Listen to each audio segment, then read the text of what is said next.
এই পৃথিবীতে মানুষ যত অপরাধ করে সেই অপরাধ বাপের সাথে করুক, মায়ের সাথে করুক, ওস্তাদের সাথে করুক, পীরের সাথে করুক, অপরাধ করলে পরে কেউ বলে না যে কাছে আয় ক্ষমা করে দেই। কেউ বলে নাকি?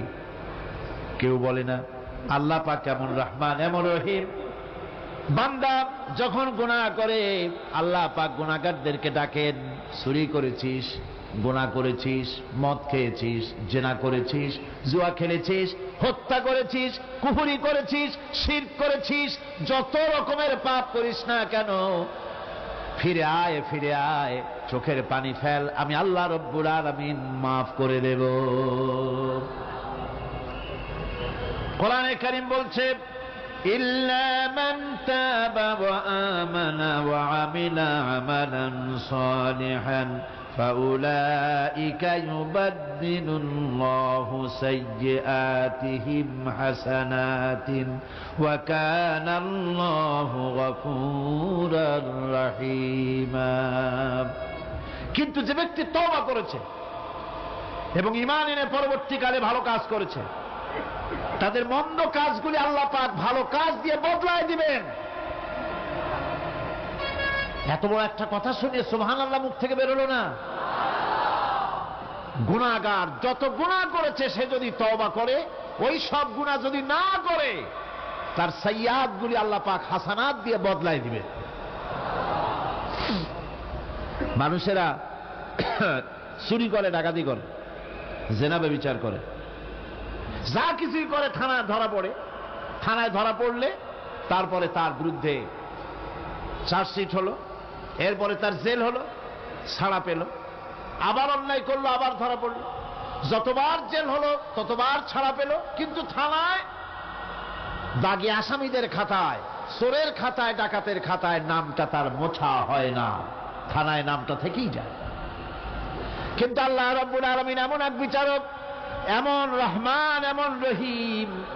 মানুষ যদি গুনাহ করে, যত বড় গুনাহ করুক, এই গুনার পরে সে যদি অনুশোচনা করে, তওবা পড়ে, গুনাহ থেকে যদি ফিরে থাকে, আর যদি সেই গুনাহ না করে, আল্লাহ পাক বলেন শুধু মাফ করি না, গুনার খাতায় যে নামটা ছিল নামটাও আমি আল্লাহ মুছে ফেলে দেই।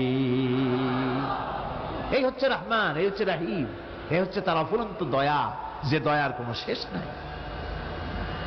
এক্ষেত্রে আল্লাহ রাব্বুল আলামিন তার দয়া ও ক্ষমার বিশাল ব্যক্তির কথা উল্লেখ করেছেন, যার কোনো সীমা নেই।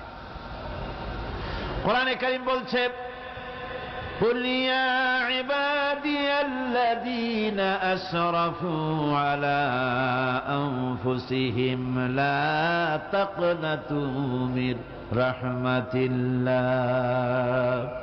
হে আমার ওই সব বান্দাগণ যারা নাকি পাপাচার করে অশ্লীলতার মধ্যে নিমজ্জিত হয়ে নিজেদের জীবনকে নষ্ট করেছে, তোমরা তোমার অনাচার যত কঠিন হোক, যত বেশি হোক, আমার রহমত থেকে নিরাশ হও না। সুবহানাল্লাহ, আমার রহমত থেকে নিরাশ হও না। যত বড় পাপ করে থাকো, আমার রহমত থেকে নিরাশ হও না। ইন্নাল্লাহা ইয়াগফিরুয যুনুবা জামিআ ইন্নাহু হুয়াল গফুরুর রহিম। যদি তওবার মতো তওবা করতে পারো, যদি চোখের পানি দিয়া আল্লাহ পাককে রাজি করাইতে পারো, আল্লাহ পাক বলেন বান্দা যদি তওবা করে, খাঁটি যদি তওবা করে, জীবনে ওই সব গুনাহ যদি আর না করে, আল্লাহ পাক বলেন জিন্দেগীর সকল গুনাহ আমি রব্বুল আলামিন মাফ করে দেব। তিনি গফুর, তিনি রহিম, ক্ষমাশীল এবং দয়াবান। এত দয়া, যে দয়ার কোনো শেষ নাই। আল্লাহ পাকের দয়াকে, তার রহমতকে, তার করুণাকে তিনি 100 ভাগ করেছেন। এই 100 ভাগের 1 ভাগ গোটা পৃথিবীতে তিনি ছড়িয়ে দিয়েছেন, আর 99টা ভাগ কার কাছে? এবার চিন্তা করুন, 100 ভাগের 1 ভাগ দুনিয়ায় ছড়িয়ে দেওয়ার পর তার থেকে আমরা যতটুকুন ভাগে পেয়েছি, এর মহব্বত, স্ত্রীর প্রতি মহব্বত, মেয়ের প্রতি মহব্বত, ছেলের প্রতি মহব্বত, মায়ের প্রতি মহব্বত, পিতার প্রতি মহব্বত, বন্ধুর জন্য মহব্বতে আমরা জানও দিয়ে দিতে পারি, এমন আমাদের ভালোবাসা, এমন আমাদের মহব্বত। কথা ঠিক কিনা? 1টা ভাগ সারা পৃথিবীতে ছড়িয়ে দেওয়ার পর যেটুকুনো পেলাম, সেই ভালোবাসার তীব্রতা যদি এত বেশি হয়, আকর্ষণ যদি এত বেশি হয়, তাহলে এই 99টা মহব্বত, দয়া, রাহমানিয়াতের, দয়ার, রাহিমিয়াতের যে গুণগুলি আল্লাহ পাক নিজের কাছে রেখেছেন, সেই মাবুদের দয়া তার বান্দার প্রতি কত বেশি। কি বিরাট মহব্বত! রাসূল করিম সাল্লাল্লাহু আলাইহি ওয়াসাল্লাম বলেছেন, সাহাবীরা, একটি লোক উটের পৃষ্ঠে চড়ে কোথাও যাচ্ছিল, প্রতিমধ্যে বিশ্রাম করল। বিশ্রাম থেকে উঠে দেখে তার উট নাই। সে উটের পৃষ্ঠে তার খাদ্য ছিল, পানীয় ছিল, সব ছিল। এই লোকটা কেমন পেরেশান হয়? সাহাবীরা বললেন, হুজুর, এ তো মারাত্মক পেরেশানি। উটের মরুভূমির জাহাজ, উট হারায় গেছে, তার খাদ্য হারাইছে, পানি গেছে, সব শেষে তো মরা ছাড়া পথ নাই। দারুণ উৎকণ্ঠিত হবে লোকটা। হুজুর বলেন, এই লোকটি পেরেশান হয়ে আসছে। এমন সময় দেখতে পেল তার সেই উট তার খাদ্য আর পানীয় নিয়ে তার কাছে ফিরে এসেছে। বলো কেমন খুশি হয়? সাহাবীরা বলেন, হুজুর, এর থেকে এই লোকটির খুশির আর কিছু থাকতে পারে না। নবীজি বলেন, আমার সাহাবীরা শোনো, আল্লাহর কোন বান্দা যখন নাফরমান হয়ে যায়, আল্লাহ থেকে দূরে সরে যায়, আল্লাহ থেকে যখন এরাজ করে যায়, উঠারা ব্যক্তি উট পাওয়ার জন্য যেমন অবস্থা হয়ে যায়, আল্লাহ পাক তার বান্দার জন্য তেমন বোধ করেন। উঠারা ব্যক্তি উট পেলে পরে যেমন আনন্দিত হয়ে যায়, কোন নাফরমান বান্দা যদি সেজদায় পড়ে কান্দে আর বলে, আল্লাহ, গুনাহ করেছি, আমারে মাফ করে দাও, উঠারা ব্যক্তি উট পায়া যত খুশি হয়, এর থেকে লক্ষ কোটি কেন বেশি আল্লাহ রাব্বুল আলামিন তার বান্দার প্রতি খুশি হয়ে যান। আল্লাহ রহমান রহিম, কি দয়া! এত বড় দয়া তার। সেই দয়ার কারণে তার প্রতি আমাদেরকে আকৃষ্ট হতে হবে। মাফ চাইলেই আল্লাহ পাক মাফ করবেন। ওয়াকাল রাব্বুকুম উদউনি আস্তাজিব লাকুম। তোমাদের রব তোমাকে বলছে, তোমাদের রব কে? আমাদের রব। সকলে বলেন, কে আমাদের রব? সে আল্লাহ আমাদেরকে বলছেন, তোমাদের রব বলছেন, আমাকে ডাকো, আমি ডাকে সাড়া দেব। সুবহানাল্লাহ। এরকম একটা অনুভূতি আমার নিজের হয়েছিল, আমার নিজের একটা অনুভূতি। কাবা শরীফের ভিতরে যখন আল্লাহ পাক আমাকে প্রবেশের সুযোগ দিয়েছিলেন, কাবা শরীফের মধ্যে, তখন তার রসমে কাবা নাই। কাবার ভেতরে ঢুকলে তখন চতুর্দিক কেবলা, চতুর্দিকে ফিরে দুরাকাত না করে নামাজ পড়লাম। সেজদা দেওয়ার সুযোগ হলো, সেজদায় পড়ে এমন কান্না শুরু হলো, দম আটকে যাওয়ার মতো, শুধু কাঁপতেই থাকে। আধা ঘন্টা চলে গেল সেজদার ভেতরে। এরপরে আমার চিন্তা হলো, হুঁশ হলো, যে আমি এতক্ষণ এখানে সেজদায় পড়ে আছি, আরো তো মেহমান এর মধ্যে ঢুকবে। কিছু রাষ্ট্রীয় মেহমান ছিল, দুনিয়ার বিভিন্ন দেশ থেকে তারা দাওয়াত দিয়েছিল। তো সেই মেহমানরা ঢুকতে পারবেন, এর মধ্যে 18-20 জনের বেশি লোক ধরে না। তা আমি অন্যের হক বোধহয় নষ্ট করছি, এই অনুভূতি না আসলে আমি কতক্ষণ সেজদায় পড়ে থাকতাম আল্লাহই জানে। আমি যখন সেজদা থেকে মাথা তুললাম, দরজার দিকে যখন তাকিয়েছি, ঠিক আমার চোখটা গিয়ে পড়লো দরজার সেই অংশে যেখানে লেখা আছে, ওয়াকাল রাব্বুকুম উদউনি আস্তাজিব লাকুম। আমি আবার ফুফায় ফুফায় কাল্লাম, আল্লাহ, আমি আমার দায়িত্ব পালন করেছি, আমি তো আমার রবকে ডেকেছি। আল্লাহ, তোমার গোলামের কথা তুমি শোনো, এটা আল্লাহর ওয়াদা। বান্দা কান, আমার কাছে চোখের পানি ফেল। রাসূল করিম সাল্লাল্লাহু আলাইহি ওয়াসাল্লাম বলেছেন, আল্লাহ পাকের দরবারে 2টা ফোঁটা বেশি কবুল, বেশি মঞ্জুর, বেশি প্রিয়। একটি হচ্ছে জিহাদের ময়দানে যে রক্ত ফোঁটা পড়ে, সেই রক্ত ফোঁটা। আর একটি হচ্ছে আল্লাহর ভয়তে চোখ থেকে যে পানি ফোঁটা পড়ে, এটি আল্লাহর কাছে দারুণ প্রিয়। গুনার কারণে কলবের ভিতরে কলব জং আলুদা হয়ে গিয়েছে, গুনার কারণে কলব তো নষ্ট হয়ে গিয়েছে, জং পড়ে গেছে। জং বোঝেন না? বোঝেন না? হ্যাঁ, মরিচা। মরিচা জং হচ্ছে মরিচা, লোহায় মরিচা পড়ে। গুনাহ করতে করতে কলবের মধ্যে মরিচা পড়ে যায়। এই মরিচা উঠাইতে চান? মরিচা যদি ওঠে, কোরআন শুনবেন, মজা লাগবে, গান শুনলে গা জ্বলে উঠবে, ওয়াজ শুনবেন, হাদিস শুনবেন, ভালো লাগবে, অন্য আজে বাজে কথা পছন্দ হবে না। এই কালবের জং যদি উঠে যায়, কোরআন তেলাওয়াত করবেন মজা লাগবে, জিকির করবেন মজা লাগবে, নামাজ পড়বেন মজা লাগবে, আল্লাহ পাকের দরবারে হাত তুলবে তো চোখ থেকে দরদর করে পানি বেরোতে থাকবে। চোখে পানি আসে না, কারণ কলব তো জঙ্গালুদা হয়ে গিয়েছে, এটা মরিচা পড়ে গিয়েছে। আমি জিজ্ঞেস করতে চাই, কলবের এই জং, এই মরিচা কি আপনারা উঠাতে চান? সেই মরিচা যদি তুলতে চান তাহলে চোখের পানি ছাড়া আর কিছুই নাই, আল্লাহ পাকের জিকির করতে হবে। আল্লাহ পাকের জিকির হচ্ছে জং উঠিয়ে দেওয়ার জন্য সবচাইতে বড় হাতিয়ার। আর চোখের পানিতে এই জংগুলি ধুয়ে মুছে আল্লাহ পাক সাফ করে দিবেন। কাঁদতে শিখুন, আল্লাহ পাকের দরবারে চোখের পানি ফেলতে চেষ্টা করুন। কিয়ামতের দিন আল্লাহ পাক যদি রহিম না হন, বাঁচার কোন উপায় নেই। বাঁচার উপায় আছে? উপায় নেই। আল্লাহ যদি হিসাবের জন্য ধরেন কিয়ামতের দিন কাউকে, হিসাবের জন্য যদি ধরেন, তাহলে জাহান্নাম ছাড়া পথ নাই। এই জন্যে আল্লাহুম্মা হাসিবনি হিসাবান ইয়াসীরা, এই দোয়া পড়তে হবে। আমরা যখন বললাম আর রহমানির রহিম, বলেন সবাই আর রহমানির রহিম। আবার প্রশ্ন হয়, বান্দা বুঝলাম, আরো কোনো কোয়ালিটি, আরো কোনো বৈশিষ্ট্য তার আছে নাকি? আমরা বলি মালিকি ইয়াউমিদ্দিন, তিনি হচ্ছেন বিচার দিনের মালিক, শেষ বিচারের মালিক তিনি। একদিকে এটাকে ব্যালেন্স করা হয়েছে, একদিকে অফুরন্ত রহমত, যার কোনো কুল নাই, কিনারা নাই। এখন আদল দরকার। এখন কি দরকার? আদল, ইনসাফ দরকার। আল্লাহ পাক একদিকে অফুরন্ত রহমত আর নিয়ামত দিয়ে পৃথিবীকে ছেড়ে রেখেছেন, অপর দিকে বলেছেন আমি হচ্ছি বিচার দিনের মালিক, সেদিন আমি বিচার করব। সেই বিচারের ভিতরে কোনো পক্ষপাতিত্ব থাকবে না, হবে না। সেখানে তিনি হবেন হাকামুল হাকিমিন, ওইটা হবে সুপ্রিম কোর্টের সুপ্রিম কোর্ট।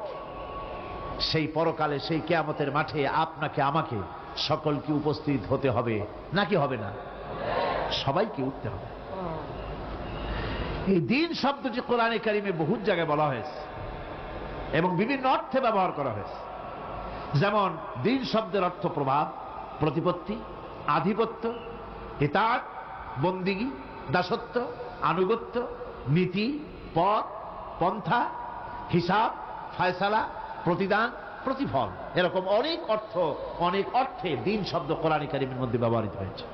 কিন্তু এখানে মালিক ইয়াউমিদ্দিন, এই দিন এখানে ব্যবহার করা হয়েছে প্রতিফল অর্থে। প্রতিফলের দিন, যেদিন প্রতিফল দেওয়া হবে, তিনি হচ্ছেন সেই দিবসের অধিপতি, সেই দিবসের মালিক। সূরা ইনফিতারে আল্লাহ পাক বলছেন ওয়ামা আদরাকা মা ইয়াউমুদ্দিন সুম্মা মা আদরাকা মা ইয়াউমুদ্দিন, বিচারের দিনটি কি তা তোমাকে কে জানালো? আবার জিজ্ঞেস করছি, তোমাকে কে জানালো বিচারের দিনটা কি? আল্লাহ পাক জবাবে বলছেন বিচারের দিনটা হচ্ছে ইয়াউমা লা তামলিকু নাফসুন লিনাফসিন শাইআন ওয়াল আমরু ইয়াউমা ইযিন লিল্লাহ। বিচারের দিন হচ্ছে এমন দিন যেদিন কেউ নিজেকে রক্ষা করতে পারবে না, কারো থেকে কেউ নিজেকে রক্ষা করতে পারবে না, নিজেকে কেউ নিজের জন্য কাউকে সাহায্যকারী পাবে না। সমগ্র ব্যাপারটি নিরঙ্কুশভাবে আল্লাহ রাব্বুল আলামিনের হাতে থাকবে। সেই দিনটার নাম কিয়ামত, সেটার নাম পরকাল, সেটার নাম হচ্ছে বিচারের দিন। যেদিন কর্তৃত্ব হবে কেবলমাত্র কার? আল্লাহ পাক। সেই দিনটা হচ্ছে কর্মফল পাওয়ার দিন। লাহা মা কাসাবাত ওয়া আলাইহা মাকতাসাবাত, প্রত্যেক মানুষই সে উপার্জন অনুসারে সেখানে ফল পাবে। যেমন কর্ম তেমন ফল পাবে, ব্যক্তি হিসাবে পাবে, দল হিসাবে পাবে। তিলকা উম্মাতুন ক্বাদ খালাত লাহা মা কাসাবাত ওয়া লাকুম মা কাসাবতুম ওয়া লা তুসআলুনা আম্মা ইয়ামালুন। প্রত্যেক মানুষই তার উপার্জন অনুসারী ফল পাবে। যা সে পাবে তা নিজের উপার্জন ছাড়া আর কিছুই না। আর যে ফল পাবে সেটাও তার উপার্জন। সুতরাং কিয়ামতের দিন আল্লাহ মানুষের উপরে কোনো জুলম করবেন না, অত্যাচার করবেন না। আল্লাহ পাক তো তার বান্দার জন্য জুলুমকারী নন, ঠিক কিনা? আল্লাহ পাক বলছেন, মান আমিলা সালিহান ফালিনাফসিহি ওয়া মান আসাআ ফাআলাইহা ওয়া মা রাব্বুকা বিযাল্লামিন লিল আবিদ। যে ব্যক্তি পুণ্য কাজ করলো সে নিজের কাজে নিজের স্বার্থেই তা করলো। আমরা যে নামাজ পড়ি এটা কি আল্লাহর স্বার্থ? কথা কন, আল্লাহর স্বার্থ? সারা পৃথিবীর সমস্ত মানুষ যদি আল্লাহরে সেজদা দেয়, আল্লাহর ক্ষমতা আরো কিছু কালের জন্য বাড়বে নাকি? সমস্ত মানুষ যদি আল্লাহকে অস্বীকার করে, বিদ্রোহী ঘোষণা করে, বিদ্রোহ ঘোষণা করে, তাতে কি আল্লাহর ক্ষমতা শেষ হয়ে যাবে? নাউযুবিল্লাহি মিন যালিক। যেমন ছিলেন তেমনই থাকবেন। সুতরাং আমরা যা করি, আমরা নামাজ পড়ি নিজেদের জন্যে, আল্লাহকে খুশি করার জন্য, কিন্তু কল্যাণটা আমার। কল্যাণটা কার? আমার। রোজা, হজ, যাকাত, তেলাওয়াত যা করি সব আল্লাহকে খুশি করার জন্য, কিন্তু স্বার্থ পুরাটাই আমার, আমার কল্যাণের জন্যই আমি করি।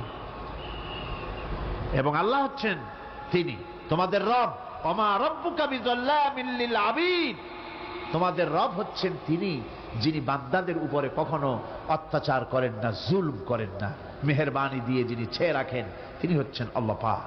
সুতরাং সেই কিয়ামতের মাঠে আল্লাহ পাকের দরবারে আমাদের সকলকেই উঠতে হবে। আল্লাহ পাকের দরবারে আমাদের সামনে, আল্লাহ পাকের সামনে দাঁড়াতে হবে। সেদিন আমাদেরকে কেউ বাঁচাতে পারবে না।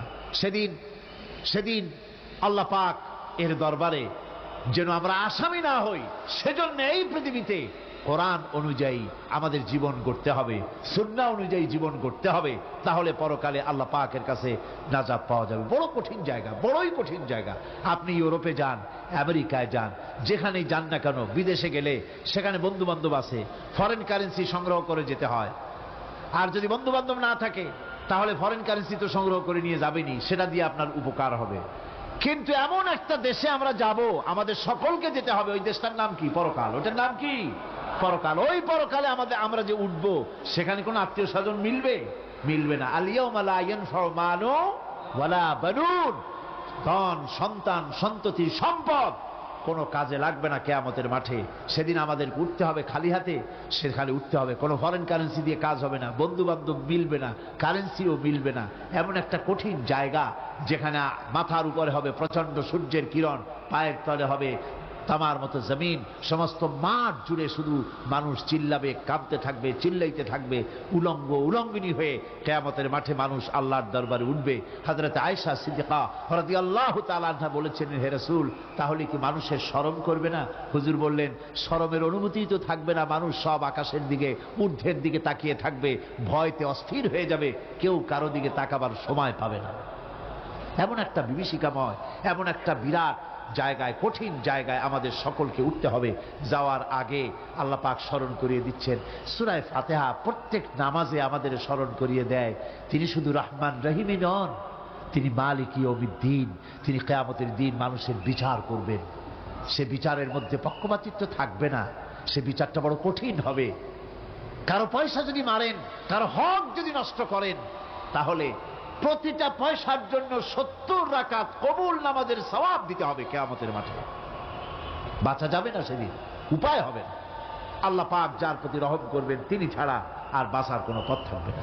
সেই জন্য ওই পরকালের মাঠে কিয়ামতের দিন আল্লাহ পাকের দরবারে আমরা যেন আল্লাহর খাঁটি বান্দা হয়ে উঠতে পারি, এই জীবন যাপনের তৌফিক আল্লাহ পাক যেন আমাদের দান করেন। আমরা সবাই বলি আমিন। সকলে বলেন আমিন। এই পৃথিবীতে আসার পর আমাদের হায়াত তো বাড়ছে না, বরং হায়াত প্রতি মুহূর্তে কি হচ্ছে? লোকেরা বলে হায়াত বাড়ে, হায়াত তো বাড়ে না। হায়াত কি হয়? জন্মের পরের থেকে আমার জন্য রিজার্ভ আছে যতটুকু, 50 বছর বাঁচবো, 60 বছর বাঁচবো, যতটুকু হায়াত আমার জন্য নির্ধারিত করা আছে, নির্ধারণ করা আছে, প্রতিদিন একদিন করে কমে যেতেছে। এজন্য আমি বলি, আমার বাড়িতে যে ঘড়িটা আছে, এই ঘড়িটা বেলা 1টার সময় ঢং করে একটা আওয়াজ দেয়, শ্রোতাকে শুনিয়ে দেয়, বাড়িওয়ালা তোমার জীবনের মূল্যবান হায়াত থেকে 1 ঘন্টা কমায়া দিলাম। 2টার সময় 2টা ঘন্টা লাগায় শোনায় দিল, বান্দারে তোমার জীবনের মূল্যবান সময় থেকে 2টি ঘন্টা কমে গেল। এমনি করে দিন গেল, মাস গেল, বছর গেল, আমাদের হুঁশ হলো না। সময় চলে গেল তাস খেলে খেলে, সময় চলে গেল আমাদের খেলাধুলা করে, শয়তানি বদমাশি করে। সময় কতটুকুন পেলাম? কিয়ামতের দিন, বিচারের দিনটা যেটা হবে, আল্লাহ রাব্বুল আলামিন বলেন বিচারের দিনটাই লম্বা হবে 50 আলফা সানা মিম্মা তাউদ্দুন। বিচারের দিনটা লম্বা হবে কত বছর? 50,000 বছর। কত বছর? দুনিয়ায় যেভাবে তুমি হিসাব করো, দুনিয়ার গণনা অনুযায়ী হাসরের বিচারের দিনটা হবে 50,000 বছরের মতো লম্বা। এক কিতাবে দেখেছি, তিনি লিখেছেন হিসাব করে, কিয়ামতের ওই দিনটার হিসাবে 50,000 বছর একটা দিন লম্বা। ওই হিসাবে পৃথিবীতে যারা 60 বছর বাঁচলো, সেজন্য আখেরাতে 2 মিনিট দুনিয়ায় বাঁচলো। চিন্তা করেছ? মাত্র 2 মিনিট। 60 বছর যারা হায়াত পেল, 2 মিনিট বাঁচলো। এই 2 মিনিটের জন্য কত হাঙ্গামা, কত মারধর, কত সন্ত্রাস, ক্ষমতার জন্য লড়াই, ফ্যান করেঙ্গে ত্যান করেঙ্গে, লাঠিকে আমদার মুমুর ভরেঙ্গে, শক্তির ঠেলায় অস্থির। আমার বন্ধুগণ, সময় চলে যাচ্ছে স্রোতের মতো করে, কারো জন্য সময় অপেক্ষা করতেছে না। আমাদের মৃত্যু প্রতি মুহূর্তে কাছে চলে আসতেছে। এই জন্য শায়ের বলেছেন, আগাহা আপনি মৌত সে কোই বাশার নেহি, আগাহা আপনি মৌত সে कोई बशर नहीं, सामा सो बरस के हैं पल की खबर नहीं। মৃত্যু সম্পর্কে আমাদের কারো জানা নাই। যে কোনো মুহূর্তে মৃত্যু আমাদের কাছে এসে যেতে পারে, মৃত্যু সম্পর্কে কিছুই জানা নাই। অথচ প্রতি মুহূর্তে আমরা মৃত্যুর দিকে এগিয়ে চলছি। মাল সামান 100 বছর কি ধরে খাবো তাও জমা করে রেখেছি, কিন্তু এক মুহূর্তের খবর নাই। মাহফিলে এসেছি, বাড়ি যেতে পারবো নিশ্চয়তা নাই। আছে? বলেন আছে? আপনি বাড়ি যাও ভালো, বসেছেন, দাঁড়াতে পারবেন, এই নিশ্চয়তা আছে? নাই। সুতরাং সুরাতে সময়ের উপরে কসম করে মূলত সময়ের অপরিসীম গুরুত্ব সম্পর্কে আল্লাহ পাক মানুষকে বুঝাই দিতেছেন। সময়ের দাম দাও। আমাদের সময় চলে যায় গান শুনতে শুনতে, আশ্চর্য মলম বিক্রি করা দেখতে দেখতে, তাস পাশা খেলতে খেলতে সময় চলে যায়, কেউ খেয়াল করে না। সময় বলতে অতীত কালও হতে পারে, আবার বর্তমানও হতে পারে। আর বর্তমান কাল কোনো কালই না। বর্তমান কাল কোনো কাল নয়। প্রতি মুহূর্তে ভবিষ্যৎ এসে বর্তমান হয়, আর প্রতি মুহূর্তে বর্তমান কি হয়? অতীত হয়ে যায়। বর্তমান কাল বলে কোনো কাল নাই। প্রতি মুহূর্তে অতীত হয়ে যাচ্ছে। এই যে আমি মাহফিলে বসছিলাম প্রথম এসে, ওইটা কি এখনো বর্তমান আছে? এই যে বর্তমান কথা বলছি, এটা অতীত হয়ে যাচ্ছে। সুতরাং বর্তমান কাল নাই। আল্লাহ পাক অল আসরের সময়ের কসম করে বলছেন। যদি আমরা চিন্তা ভাবনা করি, তাহলে আমরা লক্ষ্য করব আমাদের আসল মূলধন সময়। আসল মূলধন কি? জীবনের আসল মূলধন কি? সময়। ইমাম রাজি রহমতুল্লাহ আলাইহি এই পর্যায়ে এক বুজুর্গের ব্যক্তির কথা তিনি আলোচনা করেছেন। তিনি বলেছেন যে একটা লোক,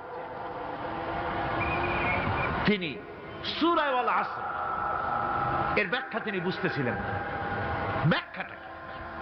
এই মাথার মধ্যে ঘুরপাক খাচ্ছিল এর ব্যাখ্যা কি? একবার তিনি বাজারে ঢুকলেন, তারপরে তিনি শুনতে পেলেন বাজারের এক প্রান্ত থেকে একজন চিল্লায় বলতেছে, সেই ব্যক্তির উপরে রহম করো যার পুঁজি গলে যায়, সেই ব্যক্তির উপরে রহম করো যার পুঁজি গলে যায়। উনি চিন্তা করলেন পুঁজি এবার গলে কেমনে? উনি দৌড়ে গেলেন, যায় দেখেন যে যে ব্যাটা চিল্লাচ্ছে সে হচ্ছে বরফ বিক্রেতা। কি বিক্রেতা? বরফ। বরফ, আইস। এখন এই বরফ বিক্রেতা সে চিল্লায় বলতেছে, সেই ব্যক্তির পরে রহম করো যার পুঁজি কি গলে যায়। সূর্যের তাপ বাড়তেছে আর বরফ গলে যাচ্ছে।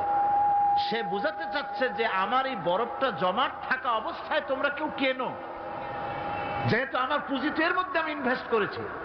এটা যদি পানি হয়ে যায় তো পানি তো কেউ কিনবে না, এটা তো যেখানে সেখানে পাওয়া যায়। বরফ পাওয়া যায় না বলেই তো আমি বরফ কিনে আনছি। তোমরা আমার প্রতি দয়া করো, তাড়াতাড়ি করে বরফটা কিনে নিয়ে যাও। ইমাম রাজি রাহমাতুল্লাহ আলাইহি বলেন, বুজুর্গ ব্যক্তি চিৎকার মেরে বললেন, আল্লাহু আকবার, আমি কিন্তু এই বরফ বিক্রেতার ঘোষণার মধ্য দিয়ে সূরা ওয়াল আসরের তাফসীর আমি বুঝে ফেলেছি। তার মানে হলো, বরফ বিক্রেতা যেভাবে বলতেছে, সেই ব্যক্তির উপরে রহম করো যার পুঁজি গলে যায়। আমারও তো একটা পুঁজি আছে, ওই পুঁজির নাম হায়াত। প্রতি মুহূর্তে আমার পুঁজি তো গলে যেতেছে, আমার পুঁজি তো গলে যায়, প্রতি মুহূর্তে কমে যেতেছে। আহারে, এই পুঁজি যে গলে গেল, ধরে রাখতে পারলাম না, এজন্য কিছুই তো করতে পারি নাই। সূরা ওয়াল আসরের ভিতরে মানুষের আয়ুষ্কাল দেওয়া হয়েছে, বরফ গলে যাওয়ার মতো দ্রুত সে আয়ু কমে যাচ্ছে। একে যদি নষ্ট করে ফেলা হয়, ভুল কাজে ব্যয় করা হয়, সেটাই হচ্ছে মানুষের মূল ক্ষতি। মানুষের মূল ক্ষতি। ব্যবসায় ক্ষতিগ্রস্ত হয়েছে, এটা মূল ক্ষতি নয়। স্বাস্থ্য হারাইছে, মূল ক্ষতি নয়। রাজনীতিতে ব্যর্থ হয়েছে, মূল ক্ষতি নয়। জীবনে মন্ত্রিত্ব হারাইছে, মূল ক্ষতি নয়। মূল ক্ষতি প্রতি মুহূর্তে সময় নষ্ট হচ্ছে, এটাই মূল ক্ষতি। ভাইরা, কিয়ামতের দিন জান্নাতীদের কোনো দুঃখ থাকবে না, সকলের দুঃখ থাকবে। জান্নাতীদের কোনো দুঃখ থাকবে নাকি? থাকবে, থাকবে। জান্নাতীদের মনের মধ্যে একটা দুঃখই থাকবে। ভালো করে শুনুন, জান্নাতীদের মনের মধ্যে একটা দুঃখই হবে। তারা মনে মনে চিন্তা করবেন, আফসোস করবেন, আহারে, যদি দুনিয়ায় বসে অমুক সময় বাসে বসেছিলাম, আজে বাজে চিন্তা করেছি, বাড়ির ড্রয়িং রুমে একা একা বসে বসে আজে বাজে চিন্তা করেছি, অমুক অমুক সময় খেলাধুলায় কাটাইছি, এই সময়গুলিতে যদি সুবহানাল্লাহ, আলহামদুলিল্লাহ, লা ইলাহা ইল্লাল্লাহ, আল্লাহু আকবার, এই তাসবিহ যদি পড়তাম, জিকির আজগার করতাম, জান্নাতের ভিতরে আরো নিয়ামত লাভ করতে পারতাম। সময়টা তো কাজে লাগাইলাম না। মানুষের শর্ত, মুমিনের সব কাজে সওয়াব। ওয়াকুলু লিন-নাসি হুসনা, মানুষের সঙ্গে ভালো ভালো কথা কও, মানুষের সঙ্গে হাসি মুখে কথা কও।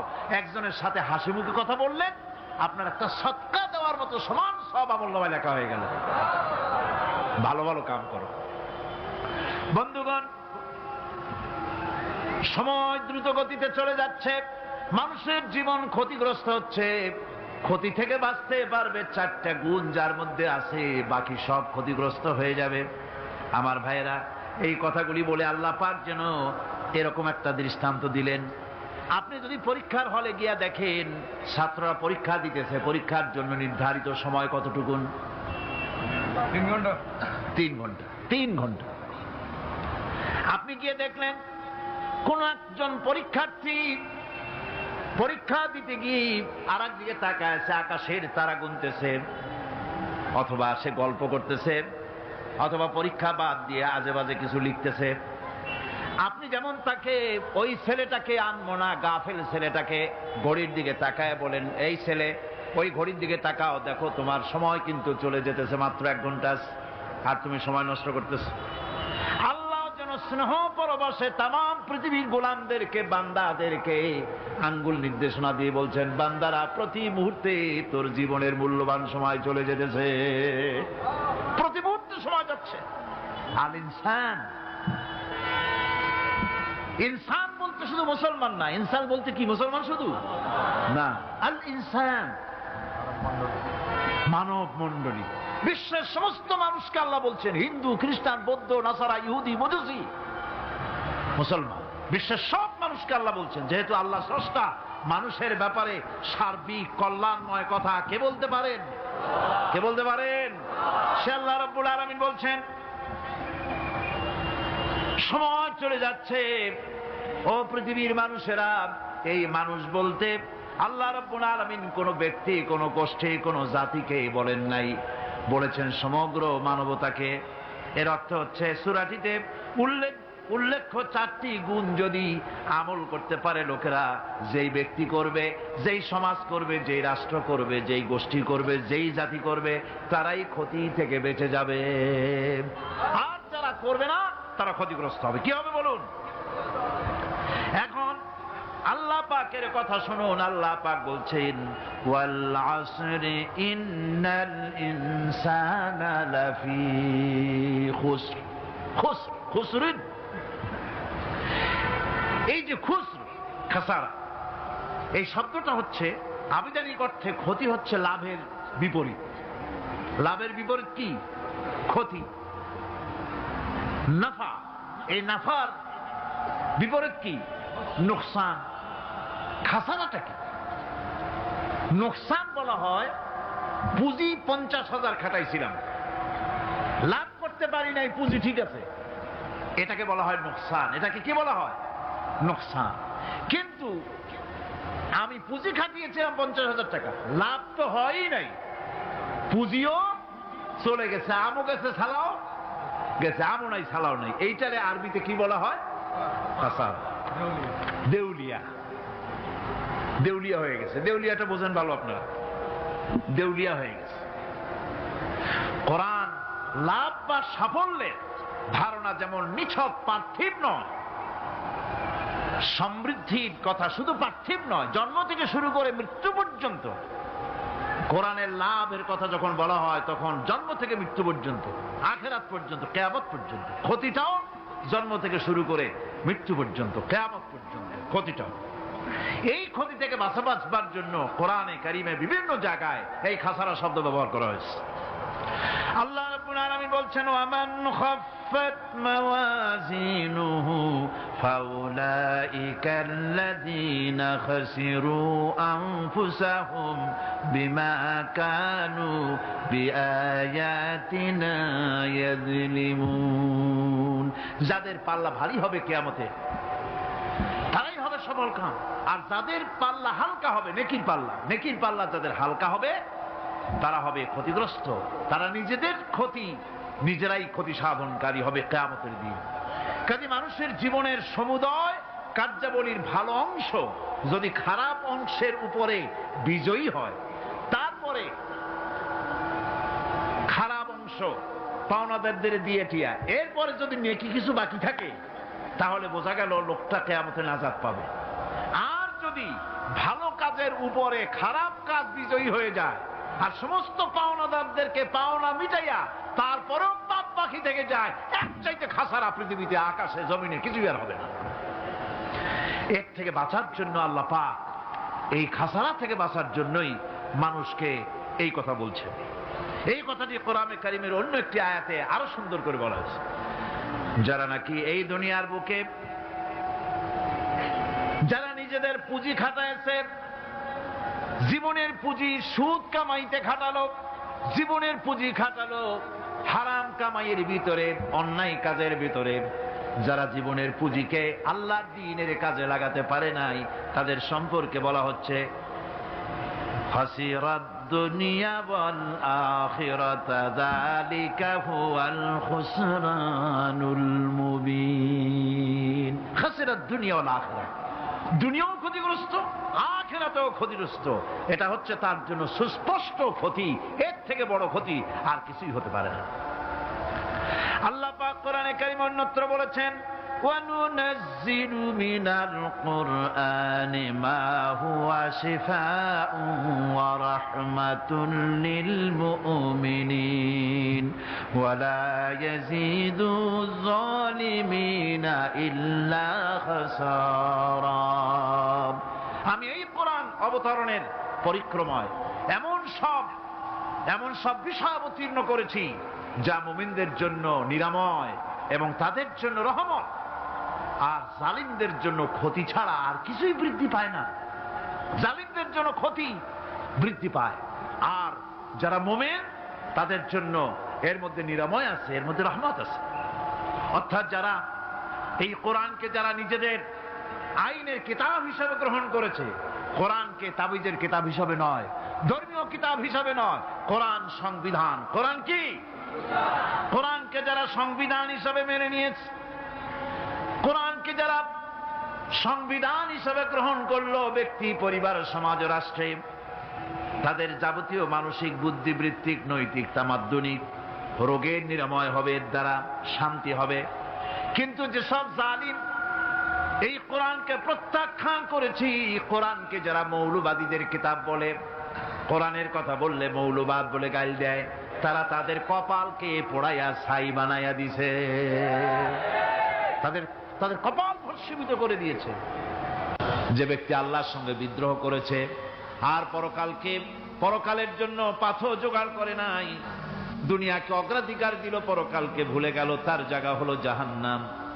وَأَمَّا مَنْ خَافَ مَقَامَ رَبِّهِ وَنَهَى النَّفْسَ عَنِ الْهَوَى فَإِنَّ الْجَنَّةَ هِيَ الْمَأْوَى। আর যে ব্যক্তি আপন প্রভুর সামনে উপস্থিত হওয়াকে ভয় করেছে এবং আপন প্রবৃত্তিকে লালসা মুক্ত করেছে, লালসার হাত থেকে রক্ষা করেছে, আল্লাহ রব্বুল আলামিন কিয়ামতের দিন তার জন্য রেখে দিয়েছেন জান্নাত। তার জন্য কোন জায়গা? জান্নাত।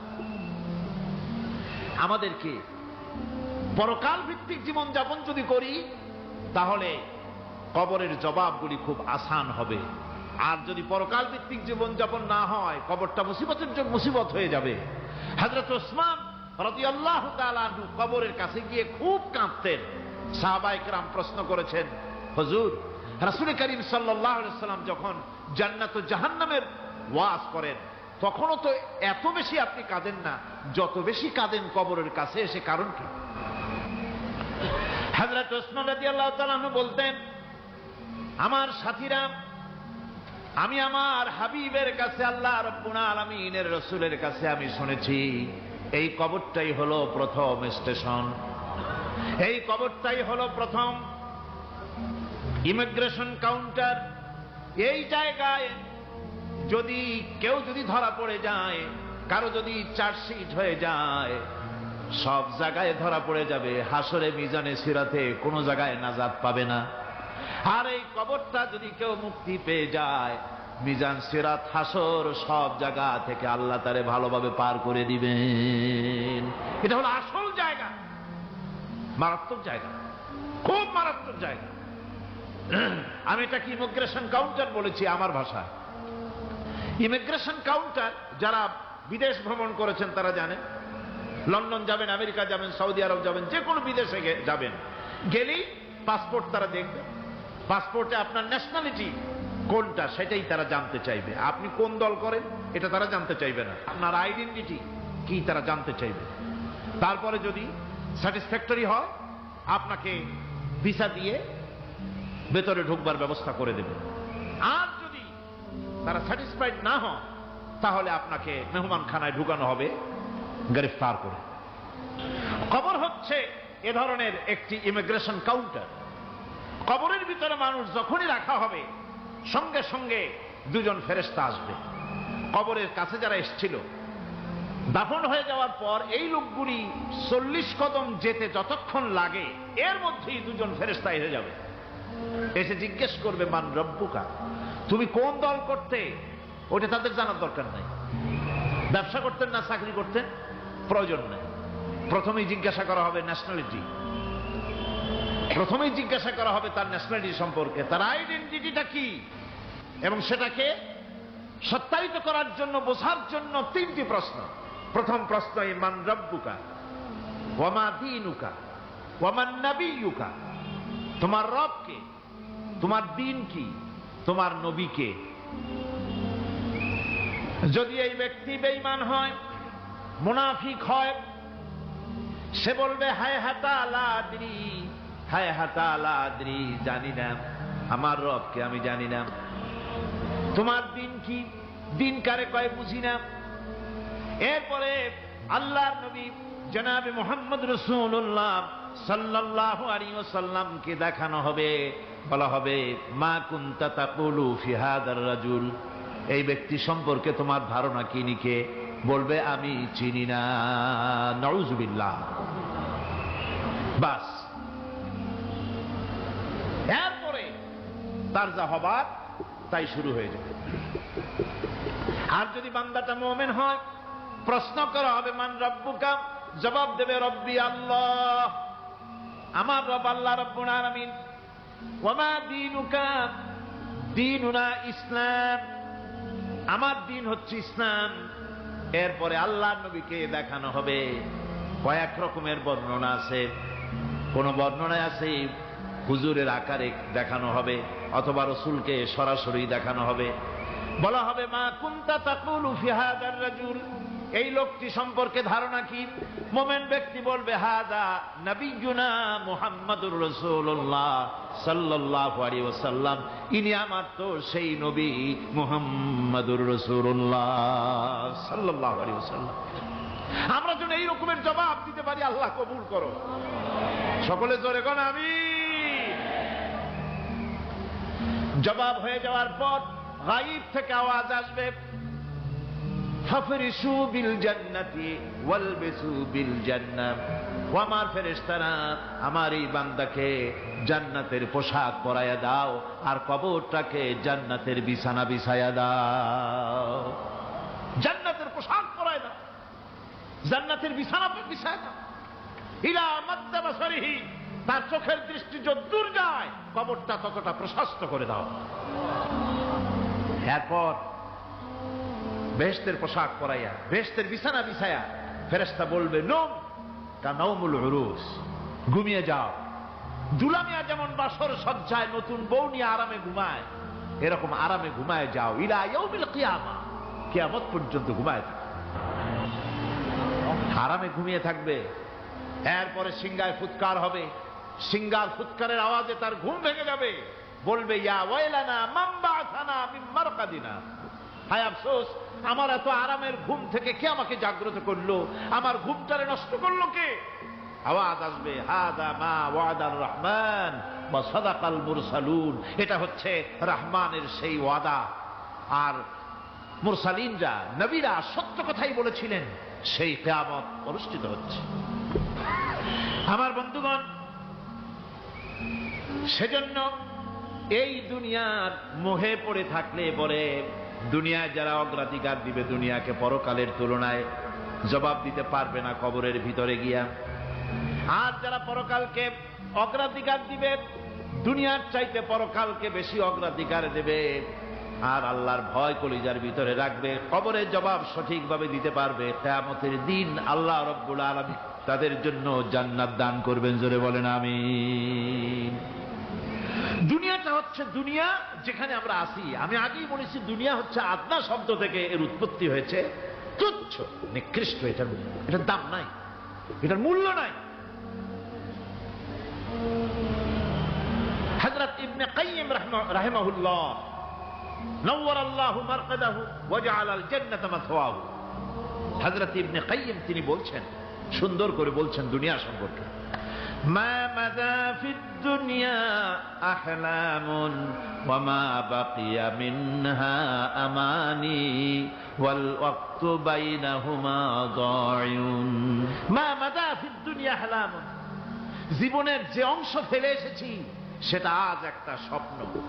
ওয়া মা বাকিয়া মিনহা আমানি, আর জীবনের যে অংশ সামনে বাকি আছে সেটা এখন একটা আকাঙ্ক্ষা। ওয়াল ওয়াক্তু বাইনাহুমা দায়ুন, আর এর মাঝখান থেকে সময় সব চলে যাচ্ছে। কত বড় কথা চিন্তা করেছেন? জীবনের যে অংশ ফেলে এসেছি তা আজকে স্বপ্ন, তা কি বলে স্বপ্ন, আর সামনে যা আছে সেটা আকাঙ্ক্ষা, আর মাঝখান থেকে সময় সব চলে যাচ্ছে। এরপরে তিনি বলছেন وَمَنْ يَسْحَبِ الدُّنْيَا يَكُنْ مِثْلَ قَابِضٍ عَلَى الْمَاءِ خَانَتْهُ فُرُوجُ الْأَصَابِعِ। দুনিয়াদারের অবস্থা হচ্ছে এই, কেউ যদি দুই হাতে পানি খামসায় ধরে, দুই হাতে কি ধরছে বলে, দুই হাতে পানি খামসায় ধরেছে, খুব মজবুত করে ধরেছে, দুই মুঠ পানি, বলেন থাকবে কতটুকু? কতটুকু থাকবে? এক ফোঁটাও থাকবে না, কারণ তার আঙ্গুলের ফাঁক তার সাথে খেয়ানত করবে, আঙ্গুলের ফাঁক দিয়া পানিগুলি সব বেরিয়ে চলে যাবে। সুতরাং দুনিয়া যারা চায় তারা ঠিক পানি খামসায় ধরলে পানি যেমন হাতের ভেতর থেকে খেয়ানত করে চলে যায়, যারা দুনিয়া চায় দুনিয়াও তাদেরকে এভাবে ফাঁকি দিয়ে চলে যায়। তবুও দুনিয়ার মায়া মানুষের এত বেশি। আল্লাহর নবী বলেন লাউ কানা লি ইবনি আদম ওয়াদিন মিন যাহাবিন লাহাব্বা ইয়াকুনা লাহু সানিন। এই পৃথিবীতে যদি কাউকে একটা মাঠ ভরে যদি সোনা দেওয়া যায়, লোকটা বলবে রব্বুল আলামিন, আমি যদি আরেকটা মাঠ এরকম সোনা ভরা পেতাম। দ্বিতীয় আরেকটা মাঠ দেওয়া হলে আবার বলবে যদি তৃতীয় আরেকটা মাঠ সোনা ভরে যদি পেতাম। নবীজি বলেন ওয়ালা ইয়ামলাউ জাওফু ইবনু আদামা ইল্লা তুরাব। মানুষের পেট 3.5 হাত মাটি ছাড়া, কবরের মাটি ছাড়া মানুষের পেট ভরবে না। আরো চাই, আরো চাই, চাওয়ার কোনো শেষ নাই। মানুষ এভাবে করে দুনিয়ার মহব্বতে এমনি পাগল হয়ে যায়, শুধু দুনিয়ার মহব্বত, পরকালকে বেমালুম ভুলে যায়। আমি কিন্তু এই কথা বুঝাতে চাই নাই যে পরকালের মহব্বতে, পরকালের ভয়তে বা পরকালের জন্য দুনিয়া আপনি বাজার ঘাট, বেচা কিনা, ব্যবসা বাণিজ্য সবকিছু ভুলে যান না, তা নয়। ভুল বোঝার কোনো কারণ নাই। পরকালকে অগ্রাধিকার দিতে হবে, মানে দুনিয়াটা চিরস্থায়ী জায়গা নয়। চিরস্থায়ী হচ্ছে কোনটা? আখিরাত। চিল্লায় এখন কোনটা? সুতরাং এখানে যা করতে হবে, আখিরাতে জবাবদিহিমূলক জীবন যাপন করতে হবে। আপনি ব্যবসা করবেন, ওজনে কম দিতে পারবেন না। আপনি খাদ্যে ভেজাল দিতে পারবেন না, চুরি করতে পারবেন না, ডাকাতি করতে পারবেন না, জেনা করতে পারবেন না, বদমাশি করতে পারবেন না, মদ খেতে পারবেন না, সন্ত্রাসী হতে পারবেন না, হাইজ্যাকার হতে পারবেন না, চাঁদাবাজ হতে পারবেন না, মুনাফাখোর হতে পারবেন না, আপনি চোরা কারবারি হতে পারবেন না, ঘুষখোর হতে পারবেন না, সুদখোর হতে পারবেন না। এই সব কাজ পরকালকে বিশ্বাস করলেই এ সমস্ত কাজ থেকে মানুষ বিরত থাকতে পারে। কথা ঠিক কিনা? এটাই হচ্ছে। সুতরাং এই পৃথিবী থাকবে না, এটা কি চিরকাল থাকবে না? এর একটা পরিসমাপ্তি ঘটবে। যেমন করে সারা বছর লেখাপড়া করার পর কলেজে, বিশ্ববিদ্যালয়, মাদ্রাসায়, হাই স্কুলে, সব জায়গায় সারা বছর লেখাপড়া করার পর যেমন পরীক্ষা দেওয়ার একটা দিন আসে, সারা বছর ব্যবসা করার পর হিসাব নিকাশ করার যেমন একটা সময় আসে, সারা মাস চাকরি করার পর বেতন পাওয়ার যেমন একটা দিন আসে, সারা জীবন চাকরি করার পর পেনশন পাওয়ার যেমন একটা সময় আসে, অনুরূপ ভাবে এই দুনিয়া যেদিন শেষ হয়ে যাবে, আল্লাহ নির্ধারিত সময় শেষ হয়ে যাওয়ার পর একটা সময় আসবে যখন আল্লাহ রব্বুল আলামিন সব শেষ করে দিবেন, লন্ড ভন্ড হয়ে যাবে, কিছুই থাকবে না। কোরআনে সব আল্লাহ বলে দিয়েছেন। আল্লাহ পাক বলেন এই পৃথিবীর সব কেমন ভাবে ধ্বংস হবে তার চিত্র আল্লাহ পাক কোরআনে কারিমে তুলে ধরেছেন। ইযাস সামাউ ফাতারাত ওয়া ইযাল কাওয়াকিবু তাসারাত ওয়া ইযাল বিহারু ফুজ্জিরাত ওয়া ইযাল কুবুরু বু'সিরাত। যখন আকাশসমূহ দীর্ণ বিদীর্ণ হয়ে যাবে, তারকাগুলি বিক্ষিপ্ত হয়ে ছিটকে পড়বে,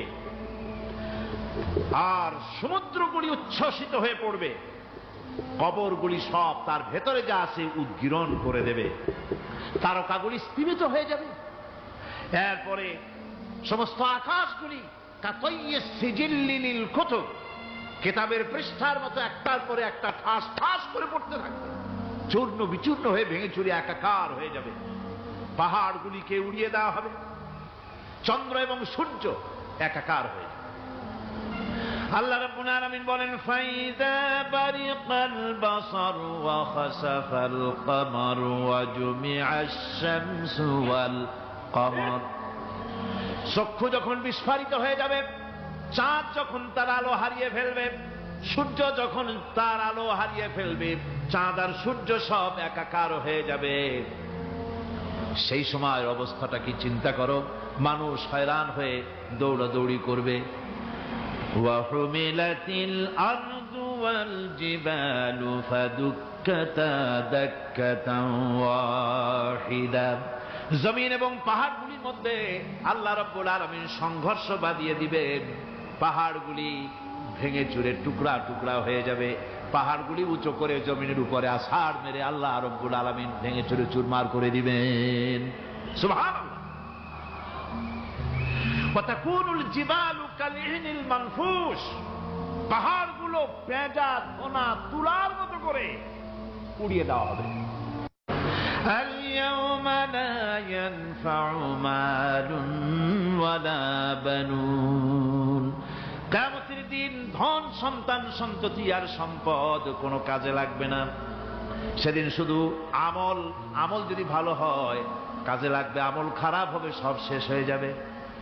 আল্লাহ রাব্বুল আলামিন নবীজিকে ডেকে বলেছেন, নবী আপনি বলেন, কুল মা কুনতু বিদআম মিনার রাসূল, আপনি বলুন আমি কোন নতুন রাসূল নই, আমার আগে অনেক নবী রাসূল পৃথিবীতে এসেছেন, তারা বিদায় হয়ে গেছেন। আমি জানি না কিয়ামতের দিন আল্লাহ রাব্বুল আলামিন আমার সাথে কি ব্যবহার করবেন, আর আমি এও জানি না যে কিয়ামতের দিন আল্লাহ পাক তোমাদের সাথে কি ব্যবহার করবেন।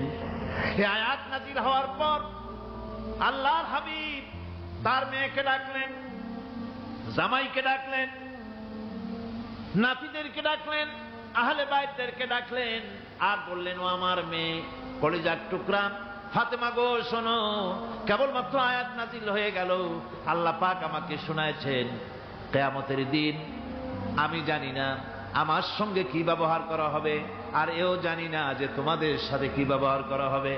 ও আমার কলিজার টুকরা মেয়ে ফাতেমা, কিয়ামতের দিন মুহাম্মদ সাল্লাল্লাহু আলাইহি সাল্লামের মেয়ে এই হিসাবে তোমার নাজাতের ফয়সালা হবে না। ও আমার কলিজার টুকরা নাতি হাসান আর হোসেন, কিয়ামতের দিন মুহাম্মদ সাল্লাল্লাহু আলাইহি সাল্লামের নাতি হিসাবে ফয়সালা হবে না। ও আমার জামাই হযরতে আলী, কিয়ামতের দিন আমার জামাই হিসাবে নাজাতের ফয়সালা হবে না। আমল যদি ভালো হয় ফয়সালা ভালো হবে, জান্নাতে চলে যাবে। আমল যদি খারাপ হয় কার নাতি কার জামাই দেখা হবে না। সুবহানাল্লাহ, কঠিন কিয়ামতের মাঠ। এই পরকালের বিশ্বাস যদি কলিজার মধ্যে ঢোকে মানুষ ভালো হয়ে যাবে। কম সুবহানাল্লাহ। ওই যে মক্কার জীবনে ওই সমস্ত মানুষগুলি যারা চুরি করত, ডাকাতি করত, জেনা করত, বদমাশি করত, যারা শয়তানি করত, যারা মানুষকে খুন করত, এই মানুষগুলি এত ভালো হয়ে গেল, যারা চুরি ছেড়ে দিল, ডাকাতি ছেড়ে দিল, জেনা ব্যভিচার ছেড়ে দিল, এত ভালো হয়ে গেল, পৃথিবীর মধ্যে সেরা মানুষ তারা হয়ে গেলেন। জোরে বলেন সুবহানাল্লাহ।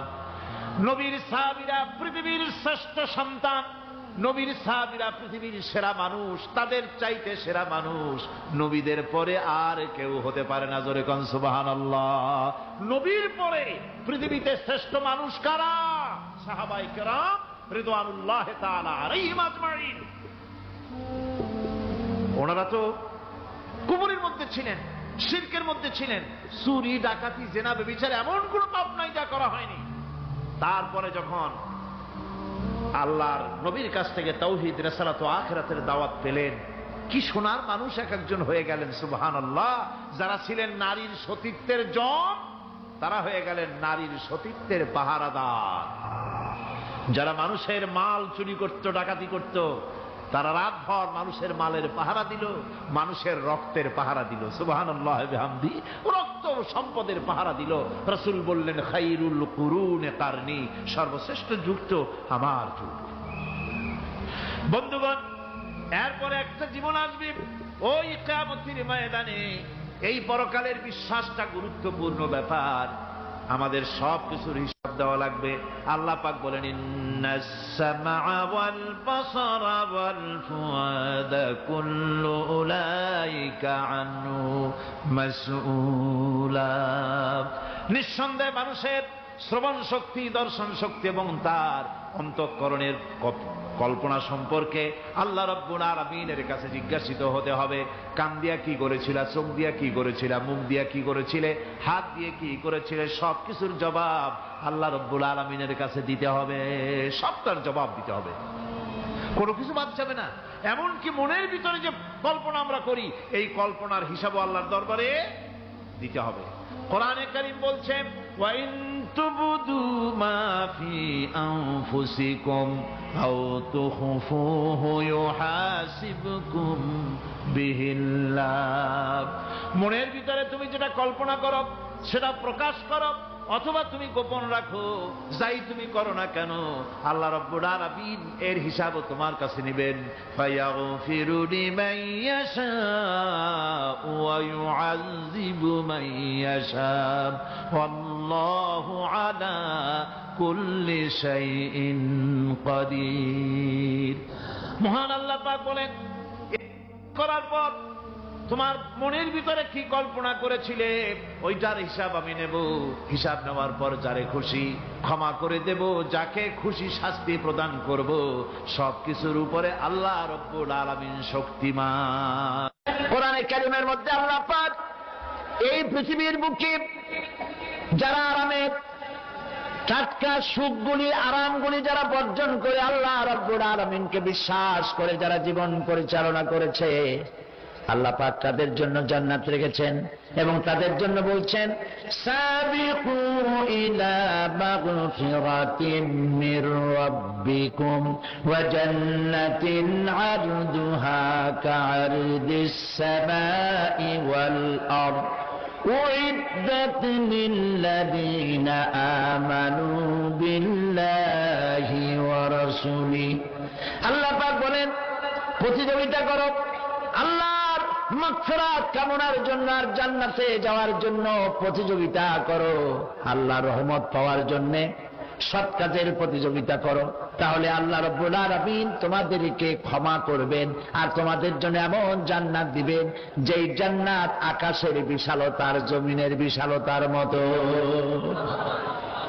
এই বিরাট জান্নাত তোমাদেরকে দিবেন। এই জান্নাত চিরস্থায়ী সুখ এবং শান্তি জায়গা হবে।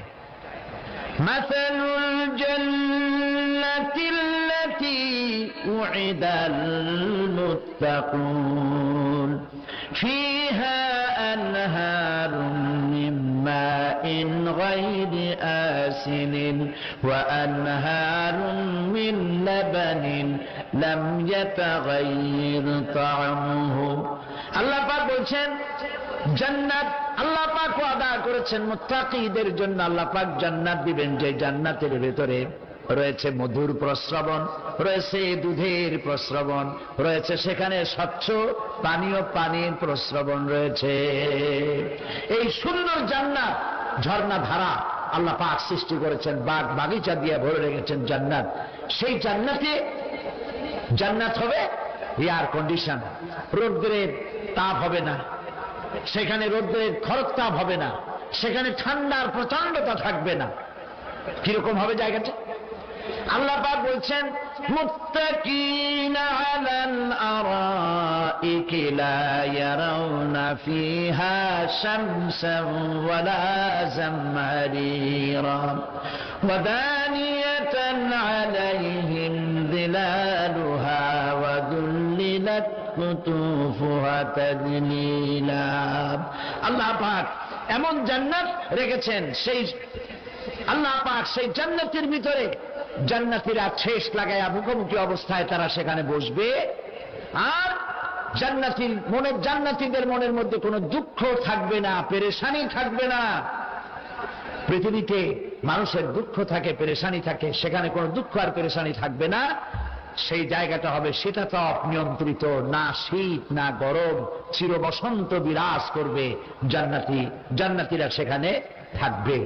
এই সুন্দর জান্নাত আল্লাহ পাক রেখেছেন মুত্তাকীদের জন্য। সুবহানাল্লাহ। কাফেরদের জন্য জান্নাত হবে, জাহান্নাম হবে চিরকাল। খালিদিনা ফিহা আবাদান, চিরকাল কাফেরেরা জাহান্নামে থাকবে। সর্বশেষ যে ব্যক্তি জাহান্নাম থেকে মুক্তি লাভ করবে তাকে আল্লাহ পাক বলবেন, ফেরেশতাদেরকে বলবেন, আমার ফেরেশতারা আমার এই বান্দাকে জান্নাত এবং জাহান্নামের মাঝখানে রেখে দাও।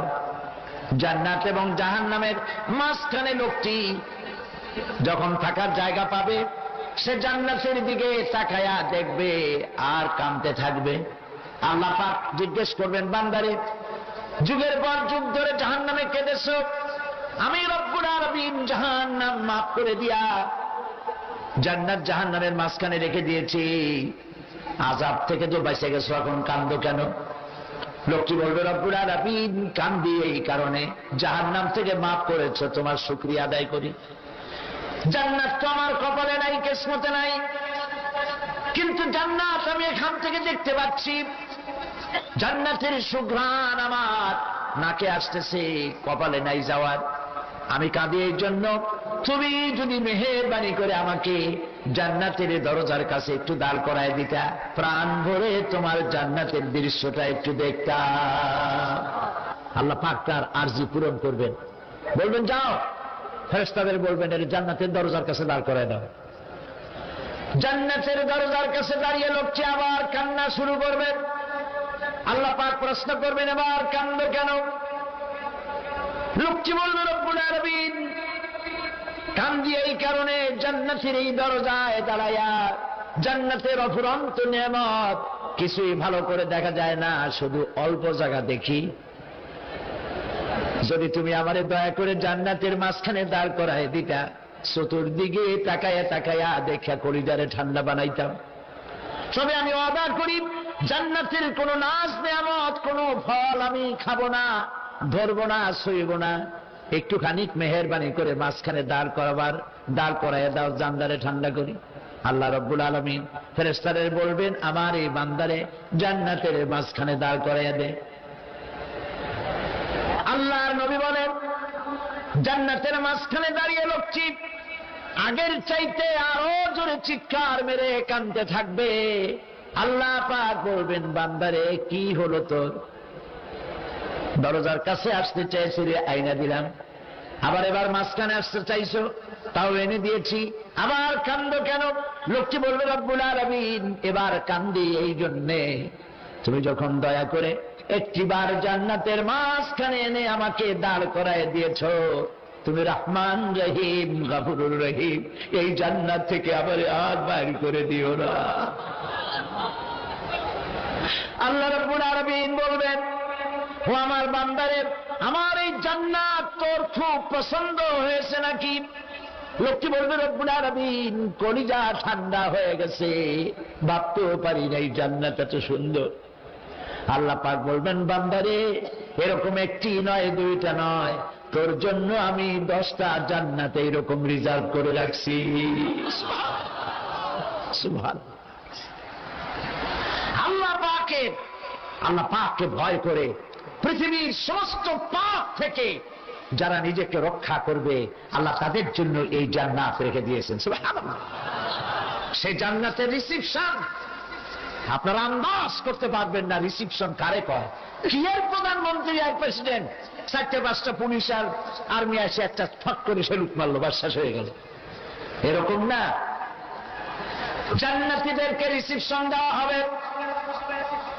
জান্নাতীরা যখন আল্লাহর হুকুমে জান্নাতের দিকে যেতে লাগবে, আর যখন জান্নাতের কাছে চলে যাবে আল্লাহ রাব্বুল আলামিন শোনায় দিচ্ছেন হাত্তা ইযা জাউহা ফুতিহাত আবওয়াবুহা ওয়া ক্বালা লাহুম খাজানাতুহা সালামুন আলাইকুম তিবতুম ফাদখুলুহা খালিদিন।